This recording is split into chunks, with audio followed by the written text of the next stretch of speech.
राज्यात आज काय घडलं पाहूयात फक्त 90 सेकंदात। लॉकडाऊन लागणार नाही, आपल्याकडे 1 महिन्याचा पेट्रोल डिझेलचा स्टॉक आहे, फडणवीसांनी स्पष्टच सांगितलं। जन्माला आलो तसं माझ्या पाठी संघर्ष, मी जन्माला आलो 4 महिने डोळेच उघडले नाहीत, धनंजय मुंडेंचं भावनिक भाषण। नरहरी झिरवाळांच्या कथित व्हिडिओवर काय कारवाई करणार, मुख्यमंत्र्यांनी पत्ते खोलले, म्हणाले तर व्हिडिओ 2-4 व्हिडिओ एकत्रित जोडून तयार करण्यात आलाय, त्यामुळे त्याची चौकशी झालीच पाहिजे।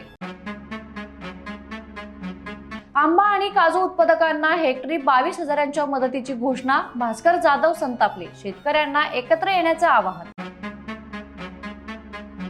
मी शंकराचा अवतार, तू माझी पार्वती सांगत पुण्याच्या महिलेसोबत नको ते केलं, वसईच्या भोंदूबाबाला शोधण्यासाठी 4 पथकं मैदानात। सुषमा अंधारेंनी दीपक केसरकर, रुपाली चाकणकरांचा फोटो अल्बमच उघडला, खरात सोबतचे हादरवणारे फोटो दाखवले। केंद्र सरकारनं पेट्रोल आणि डिझेलवर प्रत्येकी 10 रुपये उत्पादन शुल्क कमी केलं, वाढत्या किमतींना आळा घालण्यासाठी मोठा निर्णय।